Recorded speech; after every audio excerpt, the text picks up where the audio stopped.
ভাবি আমাকে বলল, আনিস ভাই, তোমার ভাই তো কিছু পারে না। আমি অনেক অভাবে আছি। আমার মনে হয় তোমার ভাইয়ের কোনো কিছু নেই। আনিস ভাই, আমি অনেক পিপাসিত। আমি অনেক ক্ষুধার্ত। আমাকে কি তুমি একটু শান্তি করতে পারবা? এই বৃষ্টি ভেজা নির্জন রাতে এখানে কেউ নাই। আনিস ভাই, তুমি চাইলেই আমাকে কিন্তু খুশি করতে পারো। আমি তোমার কাছ থেকে একটু সুখ পাওয়ার জন্য ব্যাকুল হয়ে আছি। ভাবির মুখ থেকে এরকম ধনের কথা শুনে আমার ভিতরে থাকা শয়তানটা জেগে উঠতে শুরু করল। কিছুক্ষণ পর আমার ভিতরে থাকা শয়তানটা আমার অবলা ভাবির সাথে যা করল তা শুনলে বন্ধুরা তোমাদের মাথা ঘুরে যাবে। বন্ধুরা, গল্পটি অনেক অনেক ইন্টারেস্টিং।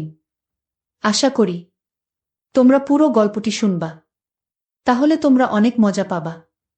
বন্ধুরা, তোমাদের নিকট আমার ছোট্ট একটি অনুরোধ, তোমরা দয়া করে আমার চ্যানেলটি সাবস্ক্রাইব করে আমাকে সাপোর্ট করবা। হ্যালো বন্ধুরা, আমার নাম আনিসুর রহমান, আনিস ছদ্মনাম। আমার বয়স 25। আজকে আপনাদের সাথে যে ঘটনাটা বলবো সেটা আমার সাথে কিছুদিন আগে ঘটে যাওয়া একটি সত্য ঘটনা। যার সাথে ঘটনাটি ঘটেছে তার নাম শাহানা। বয়স আনুমানিক 27 কি 28 হবে। সে দেখতে অনেক সুন্দরী, সুশ্রী। 27 কি 28 বছর বয়স হলে কি হবে, তার চেহারাটা দেখতে এখনো অনেক কিউট। সে ছিল পরমা সুন্দরী। তাকে যখনও দেখতাম তখনই আমার মনের ভিতরে কেমন জানি শুরু হতো তাকে পাওয়ার আশায়। আমার মন সব সময় ব্যাকুল হয়ে থাকত, কিন্তু ভয়ে তাকে কিছু বলতে পারতাম না, কারণ সে নিজেই ছিল বাড়িওয়ালি। কোনো সমস্যা হলে তো আমাকে বাড়ি থেকে বের করে দিবে। তার জামাই ছিল বাক্প্রতিবন্ধী, অর্থাৎ বোবা। তার জামাইয়ের চেহারাটা ছিল চিকন, একবারে লিকলিকে গাছের মতো। অর্থাৎ শাহানা ভাবির স্বামী হিসেবে যতটুকু প্রত্যাশা করেছিলেন, যতটুকু স্বপ্ন দেখেছিলেন, তার স্বামী তার ধারে কাছে নেই। তার মনে অনেক কষ্ট, কিন্তু সেই কষ্ট কাউকে কোনোদিন প্রকাশ করতে পারে নাই। শাহানা ভাবি। শাহানা ভাবি না পারত তার সাথে মনের কষ্ট প্রকাশ করতে, না পারত মন খুলে কোনো কিছু বলতে, কারণ বোবা মানুষেরা সাধারণত কানে কম শুনে। শাহানা ভাবির কোনো কিছুর অভাব নাই, অভাব শুধু একটু ভালোবাসার। কারণ শাহান ভাবি যাকে বিয়ে করেছে সে ছিল একজন বাক্প্রতিবন্ধী। আর বিশেষ কিছু মুহূর্ত আছে সেখানেও সে ছিল একেবারেই অকর্মঠ। শাহানা ভাবির হয়তো পারিবারিক অবস্থা খুব একটা ভালো ছিল না, যে কারণেই টাকার লোভে পড়ে এমন একটা বাক্প্রতিবন্ধী, মানে বোবা ছেলের কাছে তার বাবা মা তাকে বিয়ে দিয়েছে। তার স্বামী না বুঝত তার মনে ভাষা, না বুঝত তার মনের দুঃখ। শাহানা ভাবি মানসিকভাবে খুব পেরেশানিতেই ছিলেন। আমি ছিলাম তখন তাদের বাসার ভাড়াটিয়া। শাহানা ভাবি এবং তার হাজব্যান্ড ছিল এই বাসার মালিক। যখন থেকেই এই বাসাতে আমি ভাড়াটিয়া হিসেবে উঠলাম তখন থেকেই শাহানা ভাবির প্রতি আমার একটা অন্যরকম ইমেজ কাজ করত। একদিন 2 দিন করে এইভাবে 1 মাস কেটে এই বাসায় আস্তে আস্তে শাহানা ভাবির সাথে একটা ভালো সম্পর্ক হয়ে যায়। সব সময় হাসি মুখে কথা বলার চেষ্টা করি। মাঝে মধ্যে শাহানা ভাবির জন্য অনেক সুন্দর সুন্দর গিফট এনে তাকে উপহার দেওয়ার চেষ্টা করতাম। তাতে শাহানা ভাবি অনেক খুশি হতো। আমার কাজ ছিল যে করেই হোক শাহানা ভাবির মন পাওয়া এবং তার সাথে একটু আনন্দ বিনোদন করা। আস্তে আস্তে শাহানা ভাবির পরিবারের সঙ্গে খুব ভালো করে মিশতে শুরু করলাম। এইভাবে আরও 3 মাস কেটে গেল। তারপর একদিন শুক্রবার ছিল, নামাজ পড়তে যাব। তাড়াতাড়ি করে গোসল করে ছাদে গেলাম জামাকাপড় শুকাইতে। আর তখনই দেখি শাহানা ভাবি ভেজা জামা কাপড় শুকানোর জন্য ছাদে গেল। শাহানা ভাবি যে মাত্র গোসল করে আসছে, সেই জন্য তাকে অনেক চমৎকার দেখাচ্ছে। তার আগে কোনোদিনও আমি তাকে ওইভাবে ওই চোখে দেখিনি। তখন আমি মনে মনে একটু বেশি এক্সাইটেড হয়ে গিয়েছিলাম। তারপর শাহানা ভাবির সাথে কিছুক্ষণ কথা বললাম। শাহানা ভাবি কি মিষ্টি আমার সাথে কথা বলে, কথা শুনলেই আমার মনটা জুড়িয়ে যেত। কিছুক্ষণ পর আমি ছাদ থেকে নেমে বাসায় চলে আসলাম। ছাদের মধ্যে শাহানা ভাবিকে যে সুন্দর দেখাচ্ছিল চোখের মধ্যে শুধু সেটাই ভাসছিল। শুয়ে শুয়ে কল্পনাতে শাহানা ভাবিকে স্বপ্ন দেখছিলাম। আর মনে মনে ভাবলাম, শুধু কল্পনা দেখলেই হবে না। শাহানা ভাবিকে তো আমার অনেক পছন্দ। কিভাবে আমি তার সাথে একটু মজা করতে পারি? মনের মধ্যে শুধু একটাই চিন্তা, কিভাবে শাহানা ভাবিকে আমি আপন করে কাছে পেতে পারি। এইভাবে ভাবতে ভাবতে ঘুম চলে আসলো। আর এদিকে আমি সুযোগ খুঁজতে থাকি। একদিন রাতের বেলা বাসায় ফিরলাম। আর কি যেন মনে করে শাহানা ভাবির রুমের দিকে গেলাম। আর শাহানা ভাবির রুমের দিকে একটু এগুতেই শুনতে পেলাম রুমের ভিতর থেকে কেমন যেন একটা অদ্ভুত অদ্ভুত শব্দ বাতাসে ভেসে আসছে। তারপর একটু কান পেতে শোনার চেষ্টা করলাম ভিতরে কি হচ্ছে। কান পেতে শাহানা ভাবির কথা শুনতে পেলাম। তখন শাহানা ভাবি তার স্বামীকে বলছে, তুই পারবি নাতে আমাকে বিয়ে করেছিলে কেন? কেন আমার জীবনটা এইভাবে নষ্ট করলি? তোর কোনো কিছু নাই, তাহলে তুই এই রাস্তায় আগালে কেন? কেন বিয়ে করে আমার জীবনটাকে তুই তেজপাতা বানিয়ে দিয়েছিস? এইভাবে শাহানা ভাবি বলতাছে তার জামাইকে। কথাগুলো শুনে আমার তখন খুব খারাপ খারাপ লাগছিল। কারণ শাহানা ভাবি তার স্বামীর কাছ থেকে কোনো কিছুই পায়নি, একমাত্র হতাশা আর গ্লানি ছাড়া। তারপর মনে মনে ভাবলাম, শাহানা ভাবিকে তো দেখছি ভালোই ক্ষুধার্ত, তার তো অনেক কিছুর অভাব। তাহলে তো একটা সুযোগ নেওয়াই যায়। মনে মনে ভাবলাম, সময় এবং সুযোগ বুঝে শাহানা ভাবিকে ঢিল মারতে পারলেই কাজ হয়ে যাবে। বিষয়টা ভাবতে ভাবতে আস্তে আস্তে রুমে চলে গেলাম। আমি অনেক ক্লান্ত ছিলাম, তাড়াতাড়ি ঘুমিয়ে গেলাম। পরে আমি সুযোগ খুঁজতে থাকি। তারপর আরেক দিন ছাদে পাইলাম শাহানা ভাবিকে। পরে তাকে চোখের ইশারায় অনেক কিছু বোঝাতে চাইলাম। সে বুঝতে পেরেছে কিনা তা জানি না। তারপর আস্তে আস্তে শাহানা ভাবির কাছে গিয়ে বললাম, ভাবি কেমন আছেন? তারপর ভাবি বলল, জি আনিস ভাই, আমি অনেক ভালো আছি। আপনি কেমন আছেন? আমি বললাম, ভাবি, জি আলহামদুলিল্লাহ, আমিও অনেক ভালো আছি। পরে আমি ভাবিকে জিজ্ঞেস করলাম, ভাবি আপনাকে দেখে খুব হাস্যোজ্জ্বল মনে হয়, কিন্তু আপনার ভিতরে কেন জানি আমার মনে হচ্ছে আপনি অনেক কষ্টে আছেন, কিন্তু কাউকে বোঝাতে দেন না। আমার কথা শুনে ভাবি বলল, আরে আনিস ভাই, আপনি কি বলছেন এসব? আমি খুব ভালো আছি, খুব সুখে আছি। আমি বললাম, না না ভাবি, আমি কিন্তু জানি আজকে রাতে তুমি ভাইয়ের সাথে কি করেছ। আমি কিন্তু সব শুনেছি। তুমি কিন্তু ভাইয়ের সাথে মোটেও সুখে নাই। ইচ্ছে করলে ভাবি, তুমি কিন্তু সুখে থাকতে পারো। তোমার জন্য আমার সকল দরজা খোলা। আমার কথা শুনে ভাবি একটা মুচকি হাসি দিলেন। তারপর আমি ভাবির হাসির দেখে বললাম, ভাবি হাসিটা খুব সুন্দর।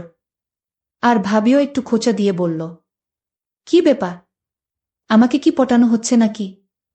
হ্যাঁ, আমি বললাম, আপনাকে আসলেই সুন্দর লাগে। শাহানা ভাবি বলল, আসলেই আমি সুন্দর? এতদিন তো বলো নাই। আমি বললাম, এতদিন সাহস পাই নাই ভাবি। শাহানা ভাবি বলল, ও আচ্ছা, এই কথা। আমি বললাম, আপনার অনেক কিছুই ভাল লাগে আমার ভাবি। শাহানা ভাবি বলল, তাই? বলো তো দেখি কি কি ভালো লাগে। আমি বললাম, কিছু মনে করবেন না তো? তাইলে বলবো। শাহানা বলল, আরে হো না, বলো, শুনতে ভালোই লাগছে। আমি বললাম, বলবো আরেক দিন। শাহানা ভাবি বলল, ওকে, আশায় থাকলাম। পরে আমি বাসায় চলে আসলাম আর সুযোগ খুঁজতে থাকলাম কিভাবে কোথায় শাহানা ভাবিকে বসে আনা যায়। এইসব ভাবতে ভাবতে পরের দিন ভাবিকে একা পাইলাম বাসার সামনে। পরে ইশারা দিলাম, খুব সুন্দর লাগছে। তারপরেও আমার মাথা থেকে তো ভূত সরছেই না, আর ভাবিকেও ভাগে পাচ্ছি না। এইভাবে কেটে গেল আরও একদিন। পরে একদিন তাদের বাসায় অনেক মেহমান আসলো, আমারেও দাওয়াত দিল। পরে দুপুরের সময় মতো খাইতে গেলাম। গিয়ে দেখি বাসায় অনেক মানুষ। পরে দাঁড়িয়ে রইলাম, আর শাহানা ভাবি আমাকে দাঁড়িয়ে রইছি দেখতে পেয়ে বলল, আরে আনিস ভাই, এইদিকে এসো। বাড়িতে অনেক মেহমান, তাদেরকে খাওয়া দাওয়া করাতে একটু হেল্প করো। আমি বললাম, আসছি ভাবি। বলেই আমি ভিতরে গেলাম। আর দেখলাম ভাবি খাবার বাড়তাছে। হঠাৎ আমার চোখ গেল ভাবির দিকে। আর চোখ সরাতে পারছি না, কোনো মতেই না। আমার চাহনি দেখে ভাবি একটা মুচকি হাসি দিল। এইভাবে আমি এই দিন খাবার দাবার করে মেহমানদেরকে বিদায় দিয়ে চলে গেলাম বাসায়। পরের দিন ভাবি আমারে ডাকল। আর তখন আমি লক্ষ্য করলাম ভাবির চোখের আগুনের মতো হয়ে আছে। কাছে যেতেই বলল, আনিস ভাই কেমন আছেন? আমি বললাম, ভালো আছি। আপনি কেমন আছেন? শাহানা ভাবি বলল, আমিও ভালো আছি। তারপর বলল, আর কি খবর তোমার? আমি বললাম, এই তো আছি বেশ ভালোই। শাহানা ভাবি বলল, তোমারে একটা কথা কই, রাখবা? আমি বললাম, ভাবি বলেন। কি বলতে চান? শাহানা ভাবি বলল, আমার না কথা বলার মতো কেউ নাই। আর আপনি তো জানেনই, আমার স্বামী কথা বলতে পারে না, মানে বাক প্রতিবন্ধী। তুমি আমার বন্ধু হবে। আমি তো মনে মনে ভীষণ খুশি হইলাম। খুশি হয়ে আমি বললাম, হে হতে পারি, কোনো সমস্যা নাই। তারপর থেকে আমি শাহানা ভাবির বন্ধু হয়ে গেলাম। প্রতিদিন তার সাথে আমার অনেক কথা হতো। আস্তে আস্তে আমরা এভাবে এগুতে এগুতে বন্ধুর চাইতেও আরও বেশি হয়ে গেলাম। একদিন শাহানা ভাবি আমাকে বলল, আনিস ভাই, আমার তো অনেক কিছুর অভাব।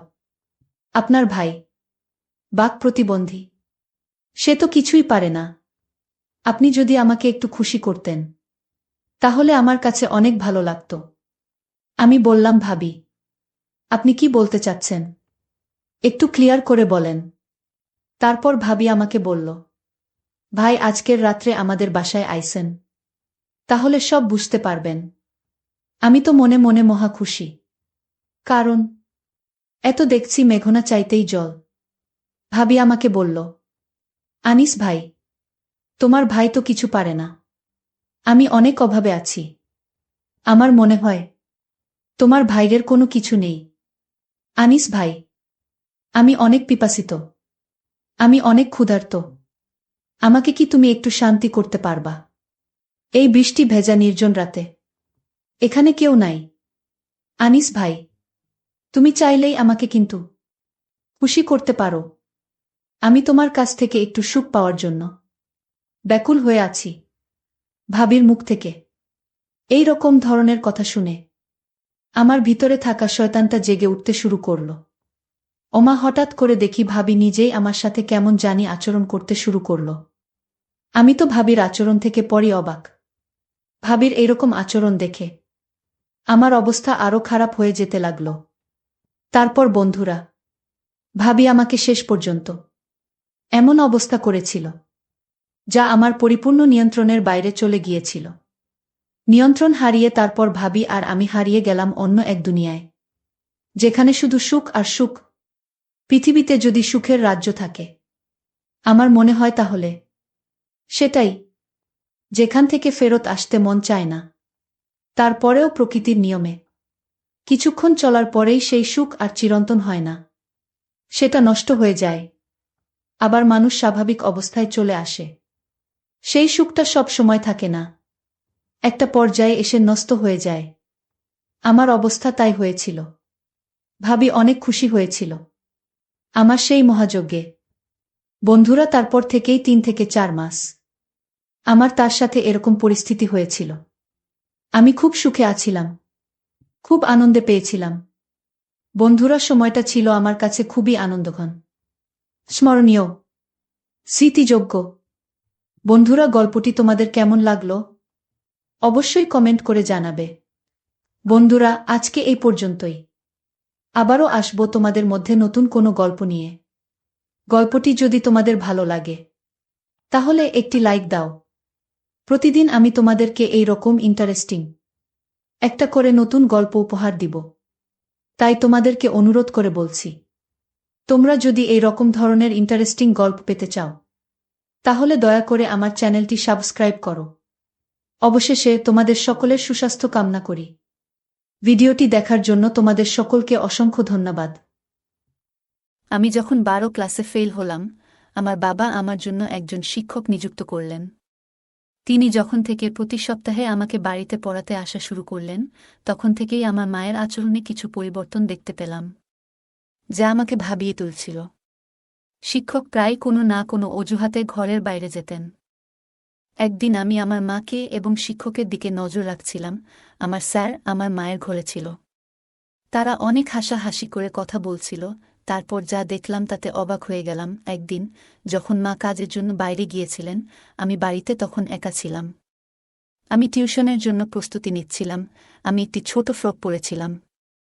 সেই পোশাকে আমাকে অনেক সুন্দর লাগছিল। আমি আমার স্যারকে মনে মনে ভালোবাসতাম। যখন টিচার টিউশনে এলেন, তিনি আমাকে বারবার দেখতে লাগলেন। আমার শিক্ষক আমাকে পড়াচ্ছিলেন। হঠাৎ তিনি কিছু সময়ের জন্য আমাকে লক্ষ্য করে তাকালেন, তারপর মৃদু হাসি দিয়ে বললেন, তুমি তো অনেক সুন্দর। তোমার মায়ের মতোই ভালো দেখাচ্ছ। এরপর তিনি আরও বললেন, তোমার মধ্যে সত্যিই কিছু বিশেষ কিছু আছে, যা আমি খুব পছন্দ করি। এই বলে তিনি আমার কাছে এসে বসলেন। তারপর আমি পূজা, 17 বছর বয়সী। ছোটবেলা থেকে আমি কিছুটা শান্তশিষ্ট ও সুন্দর মেয়ে ছিলাম। গায়ের রং ছিল একদমই ফর্সা। আমার জীবনে এমন কিছু ঘটে যাবে আমি কখনো ভাবিনি। কারণ আমাকে টিউশন পড়াতে আসা স্যারের প্রেমে পড়ে যাই। কিন্তু সেই স্যার আমাকে আর মা এর সাথে এমন কিছু ঘটে যা আমরা কখনো ভাবতেও পারিনি। বন্ধুরা, আজকের গল্পটা অনেক বেশি স্পেশাল। আশা করছি তোমাদের ভালো লাগবে। গল্পগুলো ভালো লাগলে ভিডিওটি লাইক, শেয়ার এবং চ্যানেলটি সাবস্ক্রাইব করো। সাধারণত আমি কলেজে যাওয়ার কথা ছিল, কিন্তু 12 ক্লাসের গণিতের কারণে আমার পরীক্ষা ফলাফল খারাপ হয়েছিল। অঙ্কে আমার অনেক দুর্বলতা ছিল, আর তাই আমি সেই বিষয়ে ভালো করতে পারিনি। বাবা কখনো আমার জন্য টাকা দিয়ে সাহায্য করেননি। তার কথা ছিল, তুমি নিজেই পরিশ্রম করো, তবেই তুমি কিছু অর্জন করতে পারবে। কিন্তু বাস্তবতা হল, আমি শুধু এক বিষয়ে খারাপ ফল করেছি এবং আমাকে সে বিষয়টি পুনরায় পরীক্ষায় বসতে হবে। তবে বাবা আমাকে পুরো বার্ষিক পরীক্ষায় আবার বসতে বললেন, মানে সব বিষয় আবার শিখে পরীক্ষা দিতে হবে। গণিত, বিশেষ করে, আমার জন্য ছিল একটি বড় চ্যালেঞ্জ। বাবা এবার একটু কঠোর সিদ্ধান্ত নিলেন। আগে তিনি আমাকে টিউশনে পাঠাতেন এবং আমি কোচিং ক্লাসেও যেতাম। তবে এবার তিনি বললেন, তুমি কোচিংয়ে গিয়ে মনোযোগ দিচ্ছ না, তাই এবার তোমার জন্য বাড়িতে একজন বিশেষ শিক্ষক লাগবে, যিনি শুধুমাত্র গণিত পড়াবেন। বাবার এই সিদ্ধান্ত আমাকে খুব ভালো লাগেনি। তবে আমি কিছু বলতে পারিনি। মা সবসময় বাবার সামনে কোনো কিছু বলতে ভয় পেতেন। এরপর নতুন শিক্ষককে সাহায্য নিয়ে আমি আবার মন দিয়ে পড়াশোনা শুরু করলাম। বিশেষ করে গণিতের প্রতি আমার মনোযোগ আরও বাড়ানোর চেষ্টা করলাম। আমি বাবার সিদ্ধান্তকে সঠিক মনে করতে লাগলাম। কয়েকদিনের মধ্যে আমার পড়াশোনা ও টিউশন শুরু হল। এটি ছিল টিউশনের প্রথম দিন। স্কুল থেকে দুপুর 12টার দিকে বাড়ি ফিরলাম এবং মা আমাকে বললেন 1টার মধ্যে সবকিছু গুছিয়ে নিতে, কারণ 2টায় আমার টিউশন শিক্ষক আসবেন। সেদিন প্রথমবার আমি শিক্ষকের সাথে দেখা করলাম। তিনি প্রায় 30 বছরেরও কম বয়সী একজন যুবক। মা তাকে একটু জল দিলেন এবং তিনি জল পান করার সময় কিছুটা লজ্জিত মনে হচ্ছিলেন।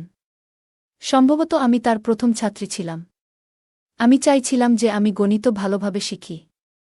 প্রথম দিন শিক্ষক খুব বেশি চাপ দেননি, তাই আমি একটু স্বস্তি পেলাম।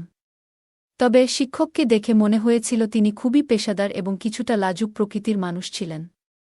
কিছুদিন ভালোভাবেই কাটল। শিক্ষকের পাঠদান সংগঠিত ছিল, কিন্তু গণিত এখনও আমার কাছে অস্পষ্ট ছিল।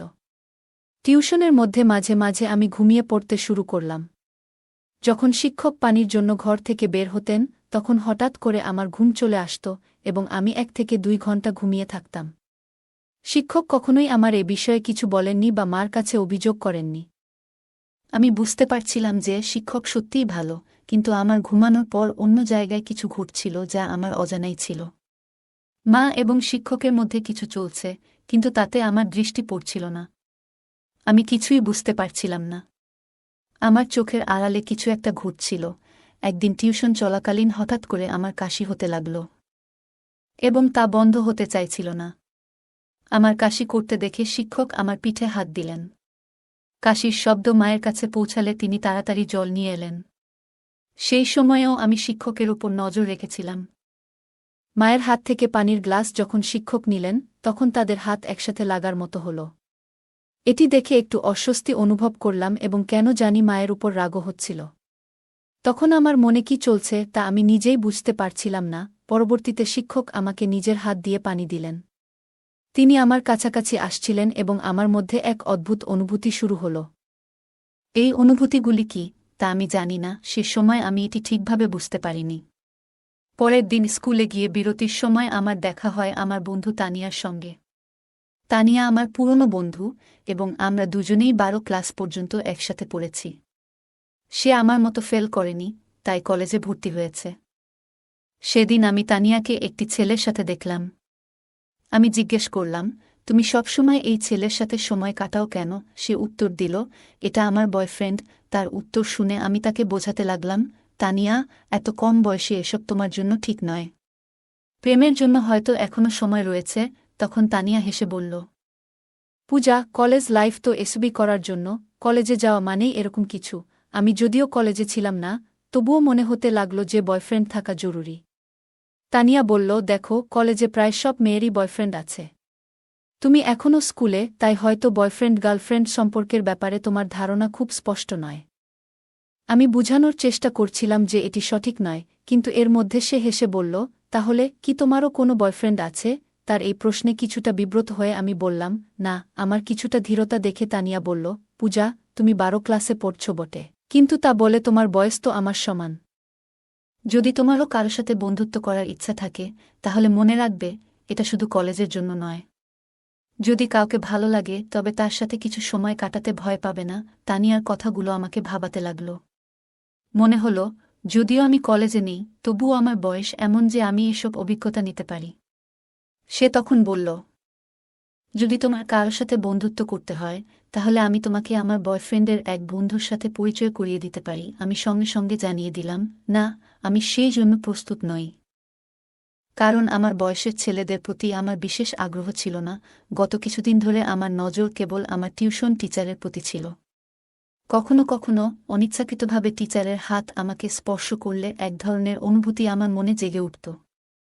তানিয়ার সাথে কথা বলে আমি বুঝতে পারলাম, যখন কাউকে ভালোবাসা হয় তখন এ ধরনের অনুভূতি হতে পারে। এখন আমি বুঝতে পারলাম যে আমার টিউশন টিচার আমাকে ভালো লাগছে, আর তাদের বয়সের বিষয়টি আমার কাছে অপ্রধান হয়ে পড়ে। আমি সিদ্ধান্ত নিয়েছিলাম, শীঘ্রই আমি আমার অনুভূতি আমার টিচার এর সাথে শেয়ার করব। আমি নিশ্চিত ছিলাম যে সে আমার প্রস্তাব নাকচ করবেন না। কারণ আমার সৌন্দর্য বিশেষভাবে আকর্ষণীয়। সেদিন যখন আমি স্কুল থেকে বাড়ি ফিরলাম, মায়ের কিছু বলার আগেই আমি টিউশনে যাওয়ার জন্য প্রস্তুত হয়ে গেলাম। আমাকে তাড়াতাড়ি প্রস্তুত দেখে মা আমাকে প্রশংসা করে বললেন, আজ তো তুমি দারুণ প্রস্তুতি নিয়ে এসেছ। মা জানতেন না আমি কেন এত তাড়াহুড়ো করেছিলাম। কিছুক্ষণ পরে টিচার যখন আমার বাড়িতে এলেন, আমি শুধু তার দিকে তাকিয়েছিলাম। যখন স্যার আমাকে পড়াচ্ছিলেন, তখন আমার মন পড়ার দিকে ছিল না, বরং আমি তার দিকে মনোযোগী ছিলাম। হঠাৎ তার দৃষ্টি আমার দিকে পড়লে আমি তৎক্ষণাৎ অন্যদিকে তাকিয়ে গেলাম। টিচার বললেন, আমি একটু পানি পান করতে যাচ্ছি। তুমি এই প্রশ্নটা সমাধান করো। আমি মাথা নেড়ে সম্মতি জানালাম, কিন্তু আমার মন পড়ার উপর ছিল না, বরং আমার ক্রাশের দিকে। আমি তাকে মনে মনে ভালোবাসতে শুরু করছিলাম। কিন্তু আমি জানি না এই কথাটা তাকে জানাবো কিভাবে। কিছু সময় পর আমি আবার বিশ্রাম নিতে যাচ্ছিলাম। আমার খুব ঘুম পাচ্ছিল, কিন্তু নিজেকে জাগিয়ে রাখলাম। অনেক সময় পার হয়ে গেল এবং টিচার ফিরে আসলেন না। তাকে ডাকতে বাইরে গেলে দেখলাম সে হলরুমে মায়ের সাথে বসে আছেন। আমার টিচার মায়ের কাঁধে হাত রেখে গল্প করছিলেন, যা আমার কাছে একটু অদ্ভুত লাগল। আমাকে দেখেই সে মায়ের থেকে কিছুটা দূরে সরে গিয়ে বললেন, আমার একটু অলস লাগছে, তাই আমি তোমার মাকে বলেছিলাম আমার জন্য চা বানাতে। আমি মাথা নেড়ে কিছু বললাম না। মা বললেন, ঠিক আছে, আমি চা বানিয়ে নিয়ে আসছি। এই সময়ে তুমি পূজার টিউশন চালিয়ে যাও। আমি চা তোমার ঘরে নিয়ে আসব। টিচার আমার সাথে ফিরে ঘরে এলে আমি তার পাশে বসে কিছু গণিতের প্রশ্ন জিজ্ঞেস করতে লাগলাম। আসলে আমি কিছুই বুঝছিলাম না, কিন্তু ইচ্ছাকৃতভাবে বারবার তার কাছে প্রশ্ন করছিলাম। পড়ানোর সময় টিচার আমাকে একটি সংখ্যা লেখার জন্য বললেন, কিন্তু আমি ভুলবশত সেই সংখ্যা উল্টো লিখে ফেললাম।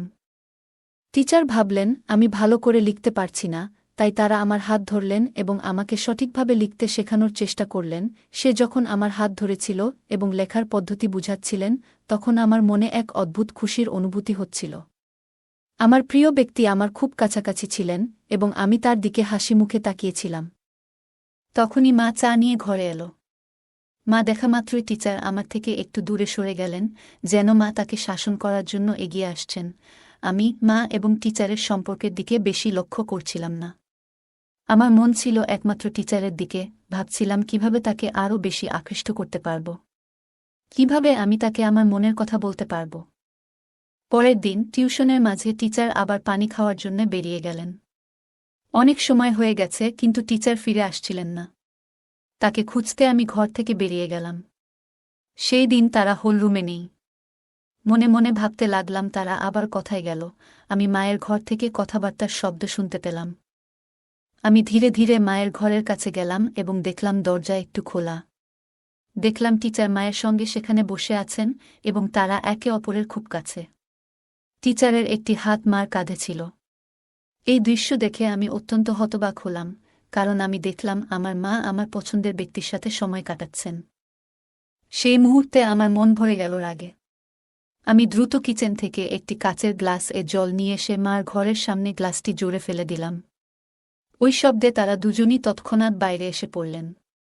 মাকে দেখার পর আমি বললাম, বিপত্তি হয়ে গেছে, গ্লাসটি হাত থেকে পিছলে গেছে।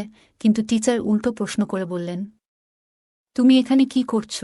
আমি সোজাসুজি তাদের দিকে তাকালাম এবং টিচার আমাকে বললেন, তোমার মায়ের মোবাইলের সমস্যা দেখা দিয়েছিল, তাই তোমার মা আমাকে এখানে ডেকেছিলেন। তার ভয়ে ভয়ে কথা বলার ধরন যা বুঝিয়ে দিল যে তাদের মধ্যে এক বিশেষ সম্পর্ক ছিল, যা আমার কাছ থেকে আমার মা আর আমার স্যার লুকাতে চাচ্ছে। কিন্তু আমি তো মার মেয়ে, এবং আমি জানতাম যে আমি আমার মায়ের থেকে বেশি তরুণ ছিলাম। টিচার অবশ্যই আমার প্রতি আকৃষ্ট হতে বাধ্য ছিল। এখন আমার পরিকল্পনা ছিল কিভাবে টিচারকে আকর্ষণ করব। সেই দিন কিছু করতে পারলাম না, কারণ টিউশনের সময় শেষ হয়ে গেল। কিন্তু আগামী দিনে আমি নিশ্চয়ই কিছু করার চেষ্টা করব। একদিন যখন আমি টিউশনের জন্য প্রস্তুতি নিচ্ছিলাম, আমি একটি ছোট ফ্রক পরেছিলাম। সেই পোশাকে আমাকে অনেক সুন্দর লাগছিল, আর আমি একটু হালকা করে সেজেছিলাম। যখন টিচার টিউশনে এলেন, তিনি আমাকে বারবার দেখতে লাগলেন। পড়াশোনা শুরু হলে কথার মধ্যে আমি তার হাত আমার পায়ের কাছে রাখলাম। এরপর বেশ কিছু সময় ধরে টিচার তার হাত আমার পায়ের কাছ থেকে সরালেন না। এতে বুঝতে পারছিলাম যে তিনি ক্রমশ আমার প্রতি আকৃষ্ট হচ্ছেন। সেদিন সময় কেটে গেল, কিন্তু প্রতিদিনের মতো টিচার পানি খেতে বা অন্য কোনো কারণে ঘর থেকে বেরিয়ে যাননি। বরং তিনি আমাকে হাত ধরে পড়াতে লাগলেন এবং মাঝে মধ্যে আমার দিকে তাকাচ্ছিলেন। এটি আমার কাছে খুব ভালো লাগছিল। হঠাৎ করে মা এসে যান। যখন তিনি দেখলেন টিচার আমার হাত ধরে পড়াচ্ছেন, তার চোখ বড় হয়ে গেল। মা চায়ের প্রসঙ্গে টিচারকে সেই ঘর থেকে বাইরে নিয়ে গেলেন। আমি স্বভাবতই টিচারের পেছনে চলে গেলাম। টিচার সরাসরি মায়ের ঘরে না গিয়ে বাইরে হলের একটি কোণে বসে থাকলেন।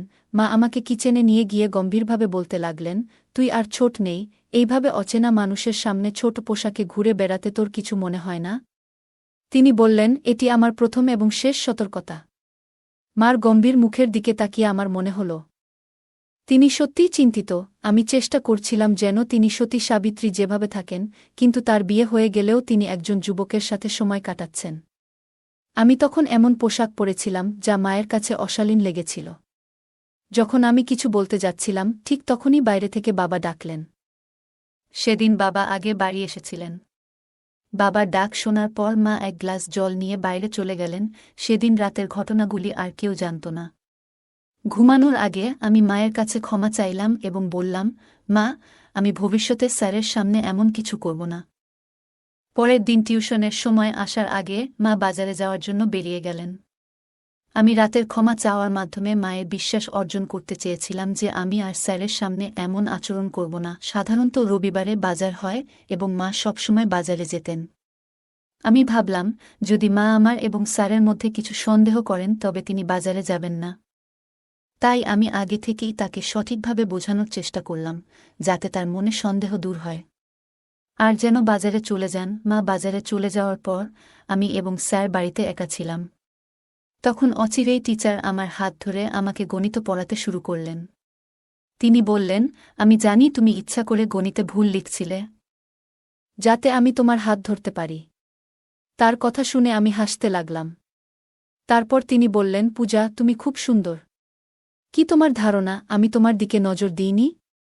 তিনি বললেন, আমি তোমাকে একটা কথা বলতে চাই, তুমি তোমার বয়সের তুলনায় অনেক বেশি সুন্দর। এটি সেই সময় যখন প্রেমের কথা বলার জন্য প্রস্তুত হওয়া উচিত। তবে তুমি কেন নিজেকে আটকে রেখেছ? স্যারের কথাগুলো শুনে আমি হাসি চাপতে পারলাম না, কারণ যেটা আমি চাইছিলাম সেটাই তার মুখ থেকে বেরিয়ে এলো। স্যার বললেন, আমি তোমার প্রতি ভালোবাসা অনুভব করি। তিনি আমাকে আলতো করে হাত ধরলেন।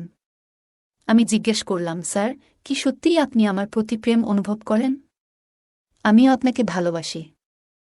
কিন্তু একটা প্রশ্ন আছে, আপনি কেন প্রতিদিন কোনো না কোনো বাহানা তৈরি করে মায়ের ঘরে যান? আপনাদের মধ্যে কি কোনো সম্পর্ক আছে? আমার প্রশ্ন শুনে স্যার হাসলেন এবং বললেন, পূজা, তুমি কি মনে করো আমি তোমার মার প্রতি আকৃষ্ট? একদম নয়। আমি তো প্রথম থেকেই তোমার প্রতি নজর রেখেছিলাম। আমি দেখতে পেয়েছিলাম যে তুমি আমাকে ভালোবাসো কিনা। কিন্তু তোমার মায়ের কারণে আমি আমাদের সম্পর্কটি গোপন রাখতে চেয়েছিলাম, যাতে তিনি সন্দেহ না করেন। আমি ভয় পেয়েছিলাম যে যদি আমি তোমার সামনে আমার অনুভূতির প্রকাশ করি, তাহলে তুমি বিপর্যস্ত হয়ে যাবে, এ কারণে কিছু বলিনি। পরে ধীরে ধীরে তিনি আমার কাছে আসতে শুরু করেন এবং আমাদের মধ্যে প্রেমের সম্পর্ক গড়ে উঠতে থাকে।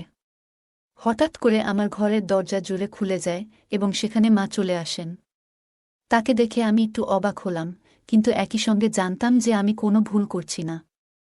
আমি শুধু একজন বন্ধুর সাথে সময় কাটাচ্ছি। মা আমার কাছাকাছি এসে স্যারকে দূরে সরিয়ে দিলেন এবং বললেন, ভালো হয়েছে, আমি যদি মোবাইলের দিকে নজর না দিতাম তাহলে হয়তো তোমার এবং এই মানুষের সত্য আমার সামনে এসে যেত না।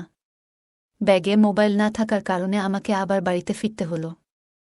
প্রিয়া, এত কম বয়সে তোমার।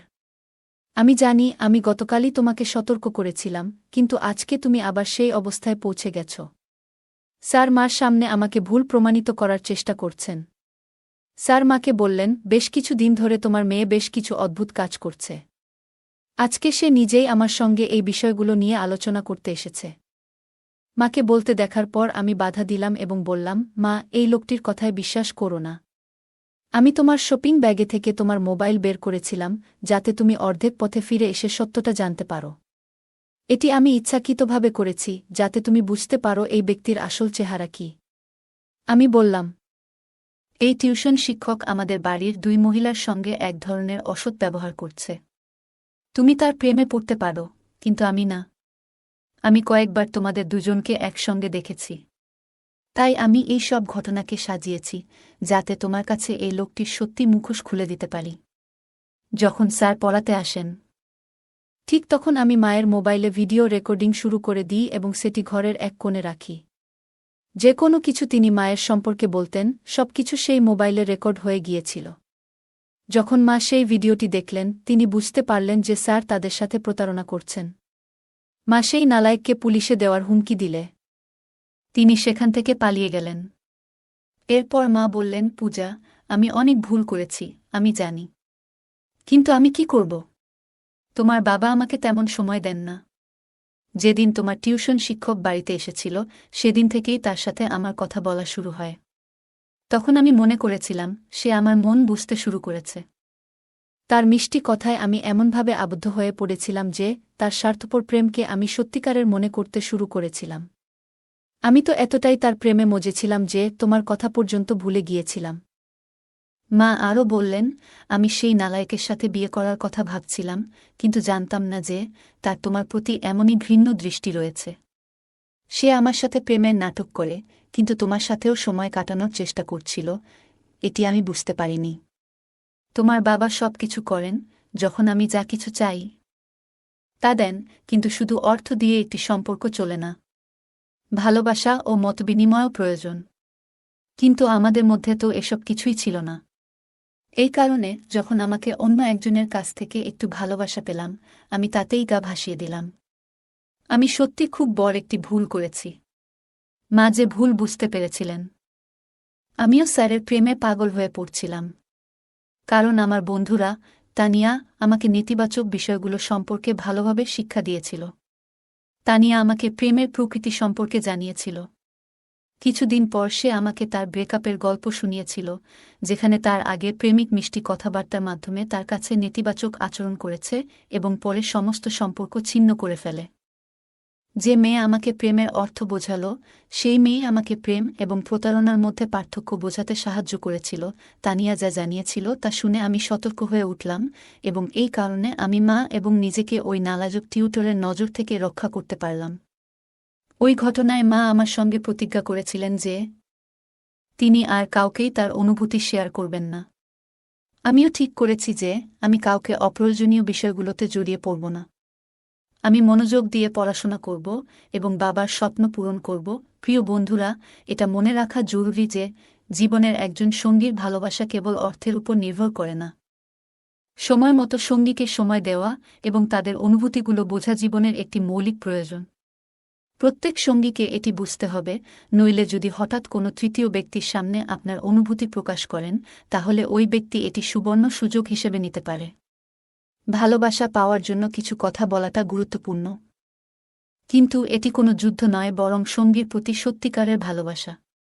যে কোনো পরিস্থিতিতেই ভালোবাসা তাদের কাছেই প্রকাশ করতে হয়। জীবনে অনেক সময় আমরা সহজে মানুষের কথায় বিশ্বাস করে ফেলি, কিন্তু গুরুত্বপূর্ণ যে আমরা সব সময় সতর্ক থাকতে পারি। যে ব্যক্তি আমাদের খুব কাছে আসতে চায়, তার উদ্দেশ্য কি তা বোঝা অত্যন্ত জরুরি। ভালোবাসা শুধু মিষ্টি কথায় বা বাহ্যিক আচরণে নয়, বরং এটি ভিত্তি করে একে অপরের প্রতি বিশ্বাস, শ্রদ্ধা এবং আন্তরিকতার উপর। ভালোবাসা কখনো প্রতারণার মতো হতে পারে না, আর সম্পর্কের মধ্যে সৎ ও খোলামেলা থাকা উচিত। যে কোনো পরিস্থিতিতেই নিজের সম্মান এবং আত্মমর্যাদা রক্ষা করা অত্যন্ত গুরুত্বপূর্ণ। কখনো এমন কোনো পরিস্থিতি তৈরি হলে যেখানে আমাদের সম্মান বা নিরাপত্তা হুমকির মুখে পড়বে, তখন তা থেকে বের হয়ে আসতে হবে। এখানে স্যারের আচরণ ছিল প্রতারণামূলক, তবে মা প্রথমে তা বুঝতে পারেননি। গল্পটি আমাদের শেখায় প্রেম এবং সম্পর্কের মধ্যে স্পষ্ট পার্থক্য থাকা উচিত। ভালোবাসা কখনো কারো দুর্বলতা বা অপব্যবহার করে না, তা একে অপরের সম্মান ও সহযোগিতায় ভিত্তি করে গড়ে ওঠে। কখনো যদি কোনো সম্পর্কের মধ্যে একপাক্ষিক বা একতরফা কিছু ঘটে, তবে সেটি প্রেম নয়, বরং প্রতারণা।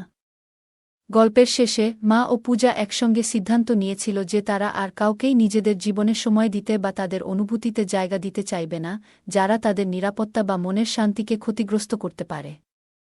এই সিদ্ধান্ত তাদের জীবনে ইতিবাচক পরিবর্তন আনতে সাহায্য করেছিল। নেতিবাচক পরিস্থিতি থেকেই মানুষ অনেক কিছু শিখে এবং তার থেকে উপযুক্ত সিদ্ধান্ত নিয়ে নিজেদের জীবনকে সুন্দর করে তুলতে পারে। বন্ধুরা, যদি এই গল্পটি ভালো লেগে থাকে, তাহলে দয়া করে ভিডিওটি লাইক করুন এবং আমাদের চ্যানেলটি সাবস্ক্রাইব করুন।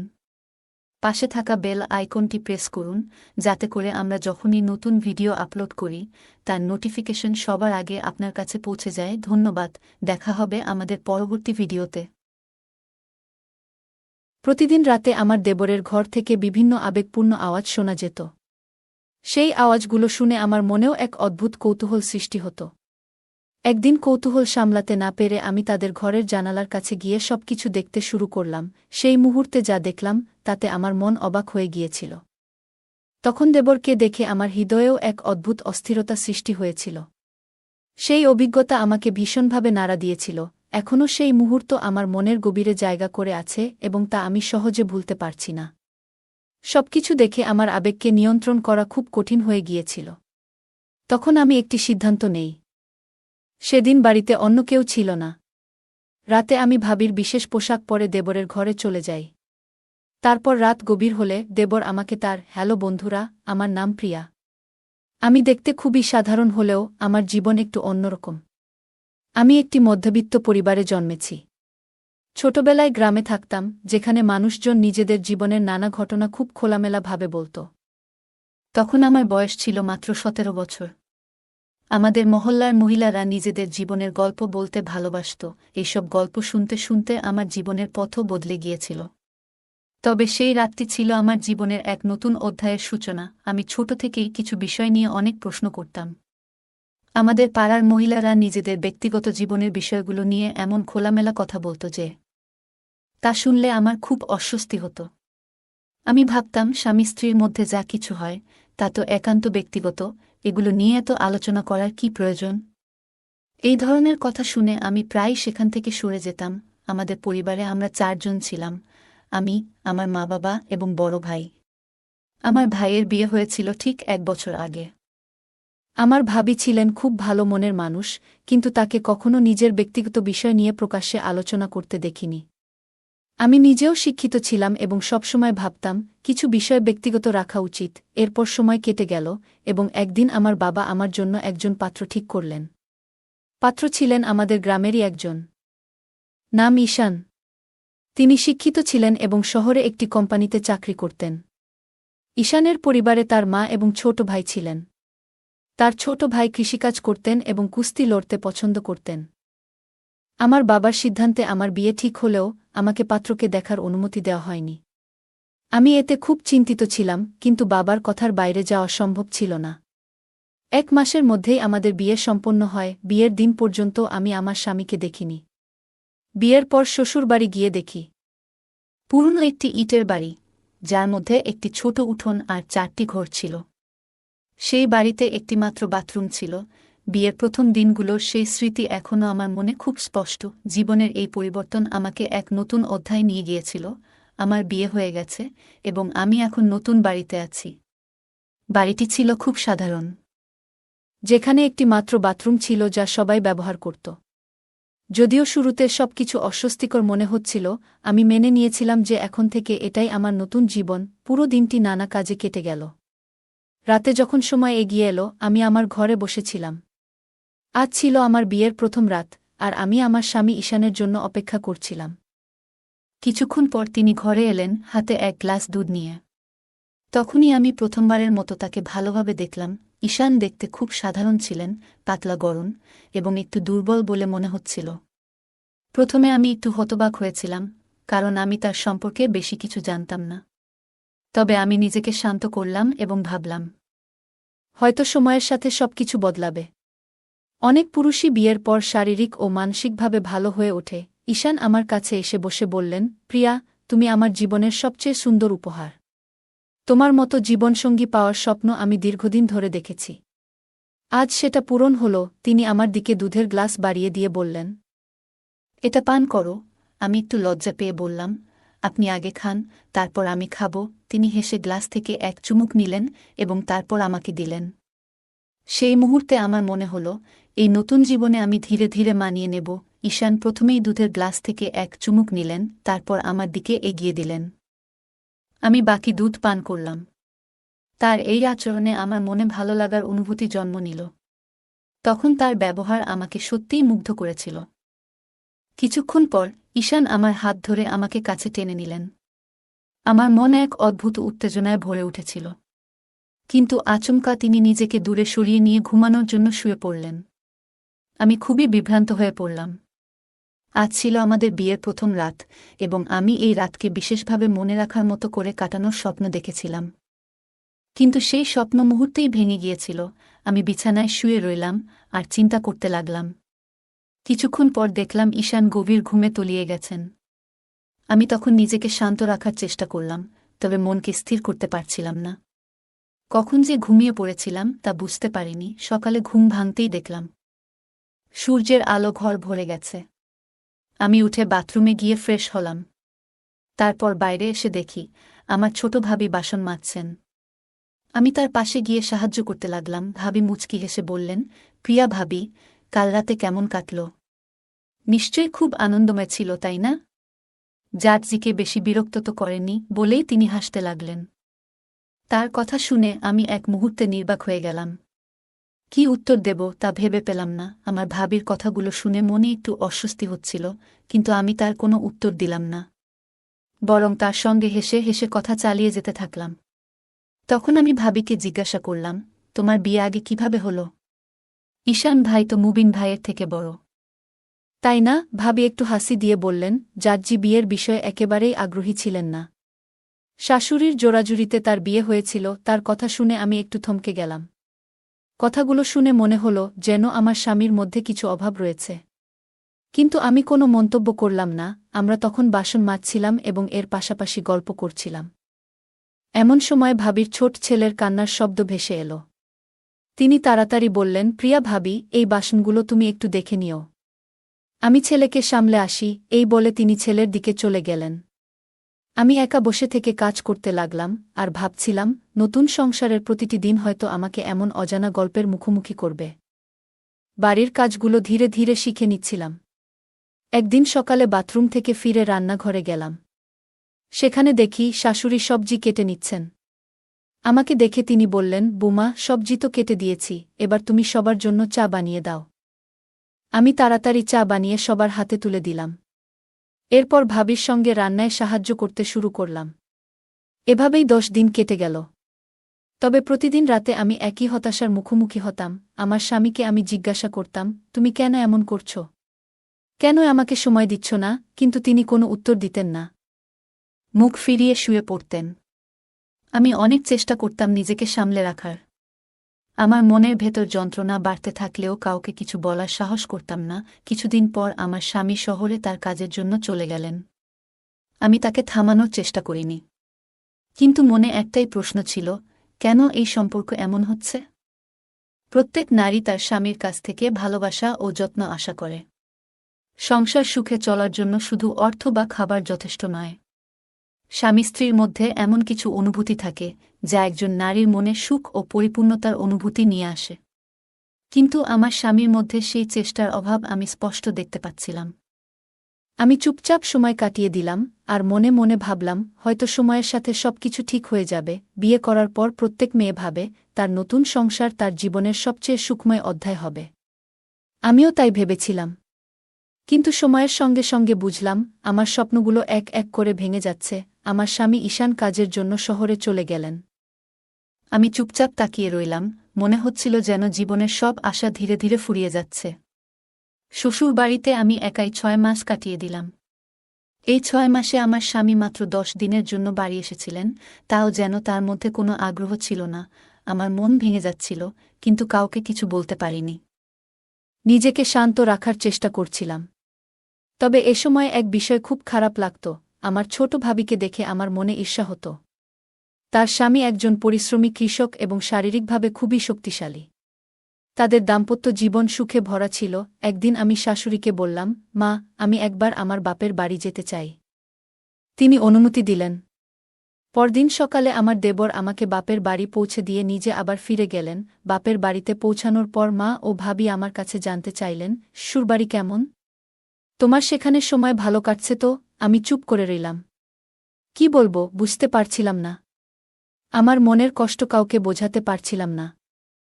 বাপের বাড়িতে গিয়ে সবাই যখন আমার শ্বশুরবাড়ির খোঁজ খবর নিতে লাগল, আমি মুখে হাসি রেখে বললাম, সব ঠিক আছে, কিন্তু যার ঠিক থাকার কথা সেই ঠিক নেই।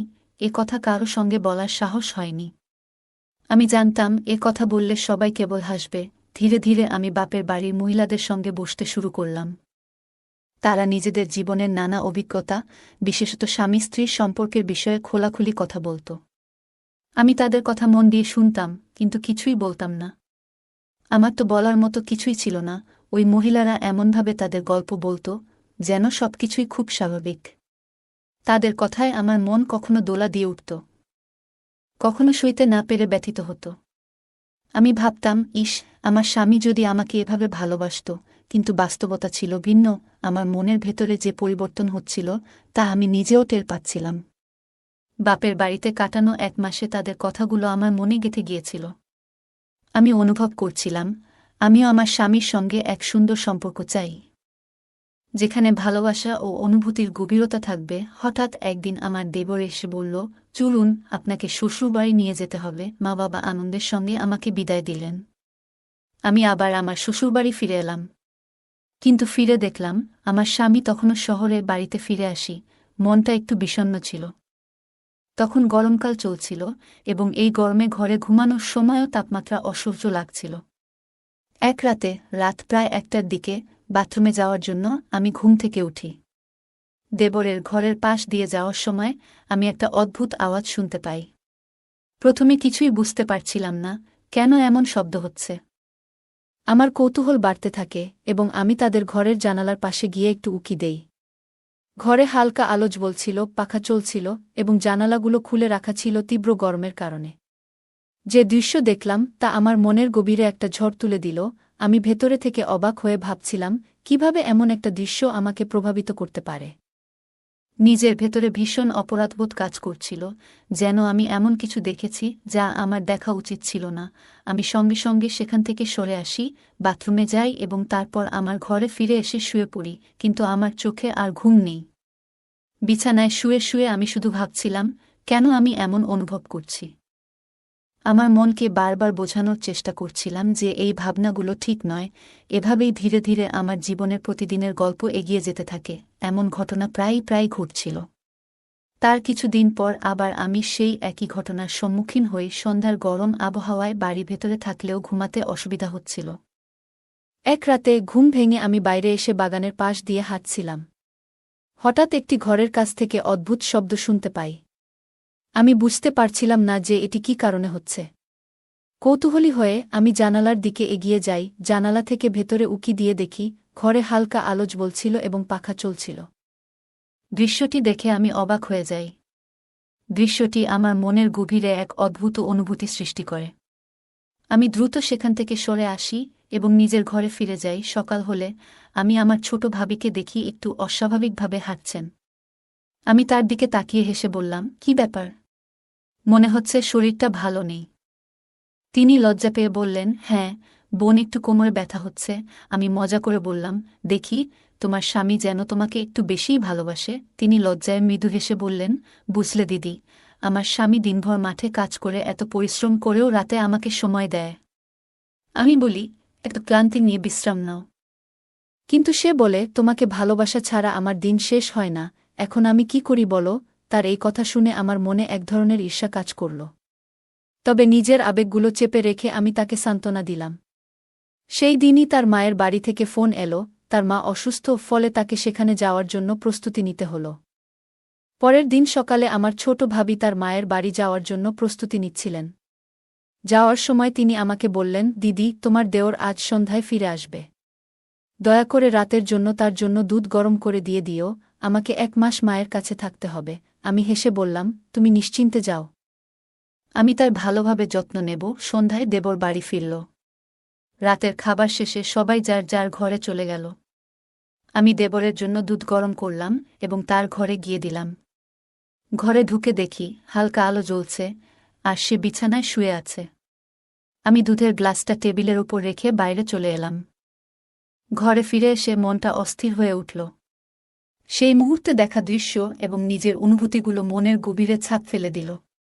আমি ভাবছিলাম, কেন এমন অনুভূতি হচ্ছে। আমার স্বামীর প্রতি ভালোবাসা থাকা সত্ত্বেও তার সঙ্গে কিছু অভাব বোধ করছিলাম। আমি নিজের আবেগগুলো সামলানোর চেষ্টা করছিলাম, কিন্তু মন বারবার বলে উঠছিল, তোমার জীবনের কিছু সিদ্ধান্ত হয়তো ভুল ছিল। তবে আমি জানতাম, নিজের পরিবার ও নীতিবোধের কথা ভেবে আমাকে এই চিন্তাগুলো থেকে মুক্ত হতে হবে। আমার দেবরের প্রতি এমন অনুভূতির কারণে আমি নিজের কাছে অপরাধবোধে ভুগছিলাম। সিদ্ধান্ত নিলাম, এই চিন্তাগুলো থেকে মুক্তি পেতে আমাকে আরও বেশি শক্ত হতে হবে এবং নিজের পরিবারের প্রতি দায়িত্ব পালন করতে হবে। সেদিন সন্ধ্যায় আমি গভীর চিন্তায় ডুবেছিলাম। আমার স্বামীর প্রতি আমার সমস্ত ভালোবাসা থাকা সত্ত্বেও আমি কোনোদিন তার কাছ থেকে সেই মানসিক শান্তি পাইনি। মনকে বোঝাতে চেষ্টা করেছিলাম, কিন্তু তৃষ্ণা যেন দিন দিন বাড়ছিল। একদিন পরিস্থিতি এমন হলো যে আমার স্বামীর অনুপস্থিতিতে বাড়িতে শুধু আমি আর আমার দেবর ছিলাম। এক গভীর রাতে হঠাৎ করে একটি নতুন ভাবনা মাথায় এলো। আমি ভেবেছিলাম, যদি দেবরকে আমার দুঃখের কথা খুলে বলি। অনেক ভেবেচিন্তে আমি তার সাথে কথা বলার সিদ্ধান্ত নিলাম। রাতে আমি আমার ঘরে বসেছিলাম। সাহস সঞ্চয় করে আমি দেবরের ঘরে গেলাম। সে প্রথমে হতবাক হয়ে গেল। আমি তাকে বুঝিয়ে বললাম যে কতটা একাকিত্বে ভুগছি। দেবর শান্তভাবে আমার কথা শুনল। কিছুক্ষণ পরে সে আমাকে সান্ত্বনা দিতে শুরু করল। সেই রাত ছিল অন্যরকম। কথোপকথনের মধ্য দিয়ে আমরা একে অপরকে বুঝতে শুরু করলাম। ধীরে ধীরে আমাদের মধ্যে একটি অদ্ভুত অনুভূতি কাজ করতে লাগল। কিন্তু সেই মুহূর্তেই আমার মনের মধ্যে দ্বিধা জন্মাল। এটা কি ঠিক হলো? পরবর্তী দিনগুলোতে আমি অনুভব করলাম, আমার ভেতরে এক ধরনের অপরাধবোধ কাজ করছে। তার মধ্যেই একদিন রাতে যখন আমি দেবরের ঘর থেকে বের হচ্ছিলাম, তখন আমার শাশুড়ি আমাকে দেখে ফেললেন। তিনি আমাকে কিছু বলেননি, কিন্তু তার চোখে সন্দেহের আভাস স্পষ্ট ছিল। পরদিন তিনি সরাসরি আমাকে প্রশ্ন করলেন, তুমি এত রাতে দেবরের ঘরে কেন যাও? আমি তার প্রশ্নের জবাব দিতে পারছিলাম না। কিন্তু তিনি আমাকে বকাঝকা শুরু করলেন। শেষ পর্যন্ত আমি বললাম, মা, আপনি জানেন যে আপনার বড় ছেলে আমাকে কোনোদিন সঠিক ভালোবাসা দিতে পারেনি। আমি এই সম্পর্কের প্রতি বিশ্বস্ত থাকার চেষ্টা করেছি, কিন্তু আমি একা থাকতে থাকতে ক্লান্ত হয়ে পড়েছি। আমার কথা শুনে তিনি কিছুক্ষণ চুপ থাকলেন। তারপর বললেন, আমি তোমার কথা বুঝতে পারছি, কিন্তু এমন কোনো কাজ করো না যা আমাদের পরিবারের মানসম্মান নষ্ট করে। আমার বিয়ের পর থেকেই আমি একটি অনিশ্চয়তায় বসবাস করতে শুরু করি। স্বামীর প্রতি ভালোবাসা থাকা সত্ত্বেও আমি কোনোদিনই সেই আত্মিক ও মানসিক শান্তি পাইনি। স্বামী সবসময় নিজের কাজে ব্যস্ত থাকতেন, আর আমার প্রতি তার কোনো দায়িত্ববোধের প্রকাশ ছিল না। একদিন আমি আমার শাশুড়ির সঙ্গে আমার এই অসন্তুষ্টির কথা শেয়ার করলাম। আমি বললাম, মা, আপনি হয়তো জানেন না, কিন্তু আমি এই বিয়েতে মানসিক শান্তি পাইনি। একজন নারী তার জীবনে যতটুকু আশা করে আমি ততটুকু পাইনি। আপনি কি জানেন আমি কতটা একাকিত্বে ভুগছি? আমার কথা শুনে শাশুড়ি চুপ হয়ে গেলেন। তিনি বললেন, আমি ভেবেছিলাম সময়ের সাথে সবকিছু ঠিক হয়ে যাবে, কিন্তু এখন মনে হচ্ছে তোমার কষ্ট অনেক গভীর। আমি বুঝতে পারিনি যে তোমার এই পরিস্থিতি এতটা গুরুতর। এরপর কয়েকদিন ধরে শাশুড়ি আর আমার মধ্যে কোনো কথা হয়নি। হঠাৎ একদিন তিনি আমার স্বামীকে ফোন করে সবকিছু জানালেন। স্বামী প্রথমে কিছুই বলল না, কিন্তু তার চোখে মুখে লজ্জার ছাপ স্পষ্ট ছিল।